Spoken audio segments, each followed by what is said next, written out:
నందారెడ్డి గారు మీరు చెప్పండి. మరి ఆయన గతంలో కూడా కాంగ్రెస్ పార్టీకి రాజీనామా చేసి బీజేపీలో చేరారు. సో మరి ఇప్పుడు ఆయన మళ్ళీ రాజీనామా చేస్తాను అనే మాటను లేవనెత్తుతున్న నేపథ్యంలో మరి ఆయన బీజేపీలోకి మళ్ళీ వెళ్ళే ఛాన్స్ ఉంది అనుకోవచ్చా?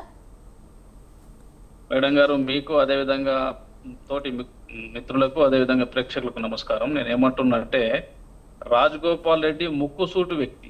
ఆయన ఏ రాజకీయ పార్టీలో ఉన్నా ఎక్కడున్నా ఆయన వ్యక్తిగత జీవితంలో గిట్ట ఆయన చాలా ముక్కుసూటి వ్యక్తి కావున ఆ రోజు భారతీయ జనతా పార్టీలోకి వచ్చినాడు. నిజంగా గిట్ట భారతీయ జనతా పార్టీ నుండి పోటీ చేసినాడు, ఓడిపోయినాడు.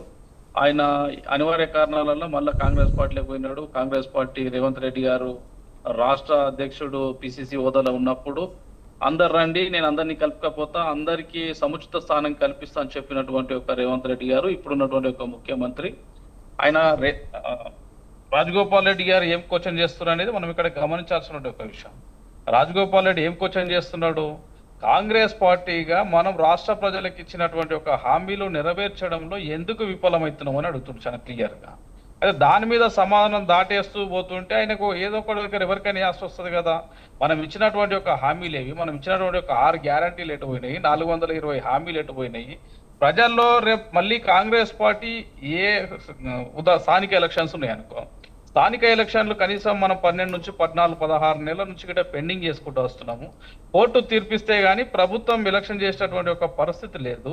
మనం ప్రజలకు ఇచ్చినటువంటి ఒక హామీలు నెరవేర్చలేకపోతున్నాము. ఇది మంచి పద్ధతి కాదు కానీ అని రకరకాలైనటువంటి ఒక విషయాల పట్ల ఆయన కాంగ్రెస్ పార్టీని ప్రశ్నిస్తుంటే, ఈ ప్రశ్నకు బదులుగా ఆయన మీద రకరకాలైన ఒత్తిడి తీసుకొచ్చి ఆయన చెప్పినట్టుగా ఆయనకైనా జూనియర్లకు మంత్రి పదవి ఇచ్చి ఆయన అవమానపరిచి రకరకాల ఇబ్బందులకు గురి చేస్తున్నప్పుడు ఆయన ఆలోచన విధానం ఏంటంటే, అవసరం వస్తే నేను బయటకైనా పోతా, మళ్ళీ ప్రజల కోసం ఎలక్షన్ అయినా కొట్లాడతా, కాంగ్రెస్ ఇచ్చినటువంటి ఒక హామీలు నెరవేరుస్తా చెప్పండి. ఇంకొకటి ఏంటంటే, నాకు మంత్రి పదవి ఇస్తా అని చెప్పి ముందుగానే హామీ ఇచ్చినారు. నన్ను వేరే ఒక పార్లమెంట్ ఎలక్షన్కి ఇన్ఛార్జిగా పెట్టారు. ఆ పార్లమెంట్ ఎలక్షన్ ఒకవేళ గెలిపించినట్టయితే నాకు మంత్రి పదవి ఇస్తా అన్నారు. ఇప్పటి వరకు నన్ను మంత్రి పదవి ఇవ్వకుండా రాష్ట్ర పార్టీ కానీ నేషనల్ పార్టీ కానీ కాంగ్రెస్ పార్టీ నన్ను అవమానపరుస్తున్నది. కావున నా గురించి ఆలోచన చేయండి అని చెప్పి ఆయన స్పష్టంగా కొట్లాడుతున్నాడు. దాంట్లో ఎలాంటి ఇబ్బంది లేదు. అది వాళ్ళ అంతర్గతమైనటువంటి ఒక విషయము. దీని గురించి ఇంత చర్చించాల్సిన అవసరం లేదు. కాంగ్రెస్ పార్టీలో ఉన్నటువంటి ఒక కొట్లాటలే చాలా డిఫరెంట్ గా ఉంటాయి. కాంగ్రెస్ పార్టీ అంటేనే ఇప్పుడు నీకేమొస్తుంది, నాకేమొస్తుంది, నువ్వే భూమి పంచుకున్నావు, నేనే భూమి పంచుకున్నా, నువ్వు ఎన్ని కాంట్రాక్టులు పంచుకోపోయినావు, నేను ఎన్ని కాంట్రాక్టులు పంచుకున్నా, నీకు 8,000 కోట్లు వచ్చినాయి, నాకు 8,000 కోట్లు వచ్చినాయి.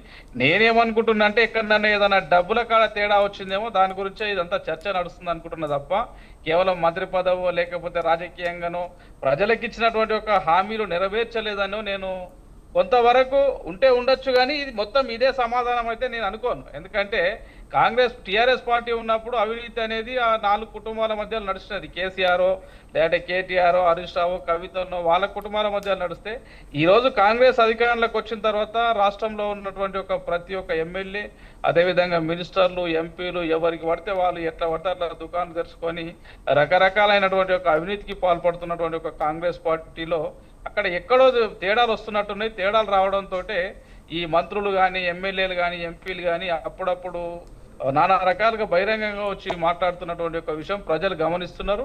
కావున వీటన్నిటికీ ప్రజలు రాబోయేటటువంటి ఒక ఎలక్షన్ లో ఖచ్చితంగా బుద్ధి చెప్తారని నేను అనుకుంటున్నాను.